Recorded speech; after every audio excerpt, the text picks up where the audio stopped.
ஹாய்ப்பா எல்லாம் எப்படி இருக்கீங்க? இன்னைக்கு நம்ம செரின் வீட்டு சாப்பாடுல ஒரு சிம்பிளான ஒரு லஞ்ச் மெனு தான் பண்ண போகிறோம். சாதமும் தக்காளி குழம்பும் பண்ண போகிறோம். இதுக்கு நம்ம பொரியல் எதுவுமே நம்ம பண்ண போகிறதில்ல. அப்பளம் பொரிச்சிக்கலாம், இல்லைன்னா வத்தல் எதுனா சுண்டக்காய் வத்தல், மிளகாய் வத்தல் இந்த மாதிரியெல்லாம் வச்சுருந்தோன்னா அதே பொரித்து சாப்பிட்டுக்கலாம். அப்படின்றதுக்காக சிம்பிளான ஒரு முறையில் குழம்பு பண்ண போகிறேன். ஏன்னா காய்கள்லாம் நம்ம வீட்டுகளில் வந்து இப்போ லாக்டவுனாக இருக்கிறதுனால காய் எல்லாமே காலியாகிருச்சு. அதனால காய் எதுவும் வாங்க முடியல அப்படின்றதுக்காக வீட்டில் இருக்கிறத மட்டும் வச்சு நம்ம குழம்பு பண்ணலாம். வெங்காயம், தக்காளி, வெள்ளைப்பூண்டு இதெல்லாம் வேணும் பார்த்தீங்கன்னா அதிகமாகவே நம்ம வீட்டில் நிறையவே வச்சுருப்போம். ஏன்னா அது அதிகமாக கெட்டு போக வாய்ப்பில்லை. காய்கள் மட்டுமே நம்ம எப்பயுமே குறைஞ்ச அளவில் தானே வாங்கி வைப்போம். அதனால பொரியல் பண்ணுறதுக்கு இன்றைக்கி காய் எதுவும் இல்லாமல் வெறும் குழம்பு மட்டுமே நம்ம பண்ணிக்க போகிறோம். அதுவும் காய் போட்ட குழம்பு கிடையாது, தக்காளி குழம்பு தான் இன்றைக்கி நம்ம பண்ண போகிறோம். ஃபஸ்ட்டு நம்ம மசாலா வறுத்துக்கலாம் குழம்பு பண்ணுறதுக்கு. அதுக்கு முன்னாடி எப்பயும் போல் அரிசி ஊற வச்சு எடுத்துட்டேன். இப்போ மசாலா வறுத்துக்கலாம். மசாலா வறுக்கிறதுக்கு ஒரு பேன் வச்சுக்கிறேன். இப்போ எண்ணெய் ஊற்றிக்கலாம். மசாலா வறுக்கிறதுக்கு ஒரு 2லேருந்து ஒரு 3 ஸ்பூன் எண்ணெய் ஊற்றிக்கலாம். மல்லி சேர்த்துக்கலாம். ஒரு 4 டேபிள் ஸ்பூன் அளவுக்கு மல்லி. தக்காளி குழம்புக்கு மல்லி கொஞ்சம் அதிகமாக போட்டிங்கன்னா நல்லா குழம்பு வந்து நல்ல கிரேவி போல் கிடைக்கும். 4 டேபிள் ஸ்பூன் சேர்த்துருக்கேன். நம்ம எப்பயுமே ஸ்பூனில் தான் சேர்ப்போம். இன்றைக்கி நான் பெரிய ஸ்பூனில் சேர்க்குறேன். அடுத்து வர மிளகாய் ஒரு 6-7 மிளகாய் சேர்த்துக்கோங்க. உங்கள் காரத்தை பொறுத்து மிளகாய் சேர்த்துக்கலாம். இதை மட்டும்தான் நம்ம வறுத்து எடுத்துக்கலாம். மல்லி மிளகாயை வறுத்தாச்சு. இப்போ இதை ஒரு தனியாக மாற்றி எடுத்துக்கலாம்.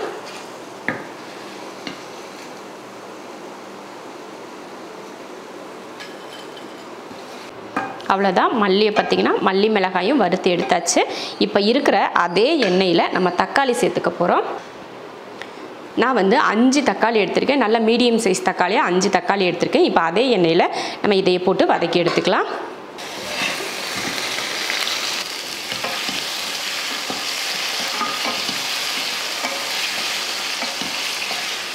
தக்காளி இந்த அளவுக்கு நல்லா வதங்கிடுச்சு. இப்போ அடுப்பை ஆஃப் பண்ணிடலாம். இப்போ இதை இறக்கி வச்சுட்டு நம்ம சாப்பாடு வச்சு விட்றலாம். இதெல்லாம் ஆறுறதுக்குள்ளே சாப்பாடும் கூட ஒரு பக்கம் ரெடி ஆயிரும் இல்லையா, அதனால் சாதம் வச்சு விட்றலாம். 1.5 படி அரிசிக்கு 3 படி அளவுக்கு தண்ணி ஊற்றிருக்கேன். இப்போ உப்பு சேர்த்துடலாம்.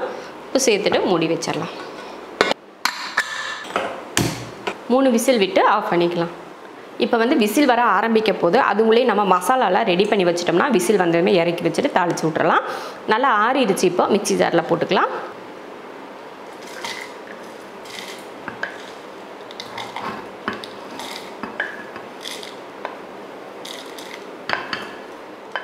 இதை லைட்டாக அடித்து எடுத்துக்கலாம். இந்த மாதிரி அரைச்சதுக்கப்புறமா நம்ம வதக்கின தக்காளியவும் இதில் சேர்த்துடலாம்.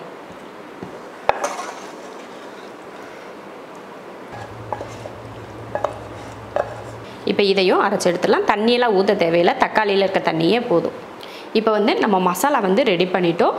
குழம்பு தாளிக்கிறதுக்கு தேவையான எல்லாமே ரெடியாக இருக்குது. இப்போ சாதத்துலேயும் பார்த்திங்கன்னா 3 விசில் வந்துருச்சு. இப்போ இதை இறக்கி வச்சுட்டு நம்ம வந்து தாளிச்சிக்கலாம். இப்போ குழம்பு தாளிச்சிடலாம். இப்போ வந்து தாளிக்கிறதுக்கு எண்ணெய் ஊற்றிக்கலாம். இந்த தாளிக்க போகிற எண்ணெயிலேயே வத்தலோ அப்பளமோ ஏதாவது நீங்கள் பொரிக்கணும் அப்படின்னு நினச்சிங்கன்னா இப்போயே நீங்கள் பொரிச்சு எடுத்துகிட்டு அதுக்கப்புறமா நீங்கள் குழம்பு தாளித்து விட்டுக்கலாம். நான் வந்து இப்போ கொஞ்சம் சுண்டக்காய் வத்தல் வந்து வறுத்து எடுத்துக்க போகிறேன். அதுக்கப்புறமா தான் நான் குழம்பு தாளித்து விட போகிறேன். எதுக்காகனா லாஸ்ட்டில் வந்து நம்ம எண்ணெய் ஊற்றி வேறு பாத்திரம் போட்டு வறுத்தோம்னா அந்த எண்ணெயை தனியாக ஒரு இடத்துல எடுத்து வைக்கணும் இல்லையா. இப்போ எப்படின்னா வறுத்து எடுத்துகிட்டு அதே எண்ணெயில் நம்ம குழம்பு தாளித்து விட்டுறலாம். நமக்கு வேலை கொஞ்சம் ஈஸியாக இருக்கும். இந்த எண்ணெயை பக்குவப்படுத்தி எடுத்து வைக்கணுன்ற அவசியம் இருக்காது. அதுக்காக தான் நம்ம இப்போ இதில் வத்தல் பொரிச்சு எடுத்துடலாம். உங்களுக்கு எந்த அளவுக்கு வத்தல் தேவையோ அந்த அளவுக்கு பொரித்து எடுத்துக்கலாம். இதே குழம்புல கூட நீங்கள் சுண்டக்காய் வத்தல் கூட போட்டுக்கலாம். அதுவும் நல்லாயிருக்கும் அந்த குழம்பு, வத்த குழம்பு போல். அடுப்பை சிம்மில் வச்சுட்டு வத்தல் பொரிங்க, இல்லைன்னா ரொம்ப கருகி போயிடும். பாருங்கள் நல்லா வறுத்தாச்சு. இப்போ இதை எடுத்துடலாம். அதுக்கப்புறம் அப்பளம் பொரிக்கணும்னா கூட நீங்கள் இதிலே பொரிச்சிக்கலாம். நமக்கு வந்து சுண்டக்காய் வத்தல் மட்டுமே போதும், வேறு எதுவும் வேண்டாம். கடைசியில் வேணால் தேவைப்பட்டால் நம்ம இந்த குழம்பு கூட முட்டை பொரிச்சிக்கலாம், இல்லைனா முட்டையை அவிச்சு கூட வச்சுக்கலாம். அந்த மாதிரி கூட நீங்கள் பண்ணிக்கலாம். காய் வச்சுருந்தீங்கன்னா நீங்கள் காய் வச்சு பொரியல் கூட பண்ணிக்கலாம். நம்ம வீட்டில் காய் எதுவும் இல்லை அப்படின்றதுக்காக தான் நான் வத்தல் பொரிச்சுக்கிட்டேன். அவ்வளோதான், பொரிச்சு எடுத்தாச்சு. இப்போ நம்ம குழம்பு தாளிச்சிடலாம். இப்போ இதே எண்ணெயில் நம்ம குழம்பு தாளித்து விட்டுறலாம். கொஞ்சம் வெந்தயம், கொஞ்சம் சீரகம், கருவேப்பிலை, 100 கிராம் அளவுக்கு சின்ன வெங்காயமும் ஒரு 10 போல் வெள்ளைப்பூடும் சேர்த்துருக்கேன். இப்போ இதை வதக்கிடலாம். நீங்கள் சின்ன வெங்காயத்துக்கு பதில் பெரிய வெங்காயம் கூட சேர்த்துக்கலாம். பாருங்கள் வெங்காயம் இந்த அளவுக்கு வதங்கினதுக்கப்புறமா இதில் நம்ம மசாலா சேர்த்துக்கலாம். இப்போ நம்ம அரைச்சோம் இல்லையா, மல்லி மிளகாய், தக்காளி அதை சேர்த்துருவோம். கொஞ்சம் மஞ்சள் தூள், ஏன்னா நம்ம அரைக்கிறப்போ மஞ்சள் தூள் சேர்க்கலை, அதனால் இப்போ கொஞ்சம் சேர்த்துட்டு நல்லா கலந்து விட்டுருவோம். நம்ம எப்பயுமே சொல்கிறது தான், 1 நிமிஷம் 2 நிமிஷத்துக்கு இந்த போல் எண்ணெயில் நல்லா வதக்கி விட்டுட்டு அதுக்கப்புறமா தான் தண்ணி சேர்க்கணும். அவ்வளோதான், நல்லா வதக்கியாச்சு. இப்போ நம்ம தண்ணி சேர்த்துக்கலாம். மிக்ஸி ஜாரை கழுவி கொஞ்சம் தண்ணி. குழம்பு வந்து உங்களுக்கு எந்த அளவுக்கு தேவை அப்படின்னு பார்த்துட்டு நீங்கள் தண்ணி சேர்த்துக்கலாம். இந்த குழம்பு வந்து 5லேருந்து 6 பேர் கூட தாராளமாக சாப்பிட்லாம்.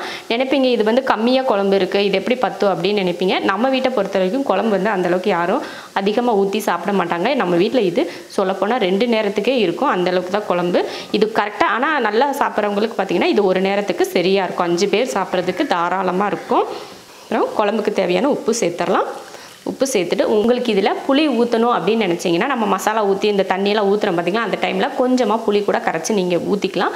நான் ஏன் புளி ஊற்றலை அப்படின்னு பார்த்தீங்கன்னா, நம்ம 5 தக்காளி, அதுவும் நாட்டு தக்காளி போட்டிருக்கிறதுனால புளிப்பே அதிகமாக இருக்கும். அதனால எக்ஸ்ட்ரா நம்ம புளி சேர்த்தோம்னா நிறைய புளிப்பாயிரும் குழம்பு, அதனால நான் புளி சேர்த்துக்கல. உங்களுக்கு புளிப்பு ரொம்ப பிடிக்கும் அப்படின்னா கொஞ்சமாக புளி சேர்த்துக்கோங்க, நல்லாயிருக்கும். இப்போ மூடி வச்சிடலாம். மூடி வச்சுட்டு ஒரு 7 நிமிஷத்துக்கு நல்லா வேக வச்சுட்டு அதுக்கப்புறமா நம்ம இறக்கிக்கலாம். குழம்பு வேக வச்சு பார்த்திங்கன்னா 7 நிமிஷம் கிட்ட ஆயிடுச்சு பாருங்கள். இப்போ எடுத்து பார்க்கலாம். குழம்பு பார்த்திங்கன்னா நல்லா பக்குவமாக நம்ம தண்ணி நிறைய ஊற்றி வச்சுருந்தோம் பார்த்திங்களா, தண்ணியெல்லாம் வற்றி நல்லா கெட்டி சேர்ந்து வந்துருச்சு பாருங்கள். ரொம்ப சூப்பரான ஒரு குழம்பு ரெடி ஆயிடுச்சு. உங்களுக்கு தேவைப்பட்டால் இதில் நீங்கள் புளி கூட சேர்த்துடலாம். காய் எதுவுமே இல்லாமல் வீட்டில் எப்பயுமே வெங்காயம் தக்காளி தான் வீட்டில் இருக்கும், அதையே வச்சு இந்த மாதிரி ஒரு குழம்பு நம்ம பண்ணிக்கிட்டால் ரொம்ப நல்லாயிருக்கும். நமக்கு வந்து தக்காளியில் இருக்க புளிப்பே போதும் அப்படின்றதுக்காக நான் வந்து புளி சேர்த்துக்கல. உங்களுக்கு புளி தேவைன்னா நீங்கள் புளி சேர்த்துக்கலாம். இது சாதத்துக்கு மட்டும் நல்லாயிருக்கும் அப்படின்னு இல்லை, இட்லி தோசைக்கும் நல்லாயிருக்கும், சப்பாத்திக்கும் ரொம்ப நல்லாயிருக்கும். ரொம்ப சூப்பரான ஒரு குழம்பு. இதே போல் ஈஸியான ஒரு மெத்தடில் நீங்களும் செய்யுங்க. இப்போ அடுப்பை ஆஃப் பண்ணிவிட்டு நம்ம பரிமாறிக்கலாம். அடுப்பை ஆஃப் பண்ணிவிட்டேன். சாதம் வச்சு தக்காளி குழம்பு, சுண்டக்காய் வத்தல் பொரிச்சு எடுத்து வச்சுருக்கேன். ரொம்ப சிம்பிளான தக்காளி குழம்பு வச்சு சாதம் வச்சு ஒரு வத்தல் வறுத்துக்கிட்டாலே ஒரு நேரத்துக்கு நமக்கு வந்து இந்த லாக்டவுன் டைமில் வந்து அதிக காய்கறி எதுவும் செலவாகாமல் இருக்கும். இந்த மாதிரி டைமில் இந்த மாதிரி ஒரு சிம்பிளான ஒரு குழம்பு செஞ்சுக்கிட்டோம்னா நமக்கு ஒரு ஈஸியான வேலையும் முடியும். இந்த மாதிரி ஒரு தக்காளி குழம்பும் ஒரு வத்தல் இருந்தாலோ இல்லை அப்பளம் இருந்தாலோ ஏதாவது ஒன்று நீங்கள் வறுத்துக்கிட்டிங்கன்னா உங்களுக்கு ஈஸியாக ஒரு நேரம் லஞ்ச் ரெடி ஆயிரும். சிம்பிளான ஒரு குழம்பு தான் இது. நீங்கள் இந்த மாதிரி குழம்பு செஞ்சுட்டு இந்த மாதிரி வத்தல் அப்பளம் வறுத்துருக்கோங்க, இல்லைன்னா முட்டை வறுத்துக்கோங்க, காய் இருந்தால் காய் கூட பொரிச்சிக்கலாம். இந்த மாதிரி நீங்கள் செஞ்சு பார்த்துட்டு எப்படி இருக்குன்னு சொல்லிட்டு கமெண்ட்டில் சொல்லுங்கள். பிடிச்சிருந்தா லைக் பண்ணிவிட்டு ஷேர் பண்ணிவிட்டு நம்ம ஷெரின் வீட்டு சாப்பாடு சேனலை சப்ஸ்கிரைப் பண்ணி பக்கத்தில் இருக்க பெல் ஐக்கானை கிளிக் பண்ணி வச்சுக்கோங்க. இப்போ சாப்பிட போகலாம்.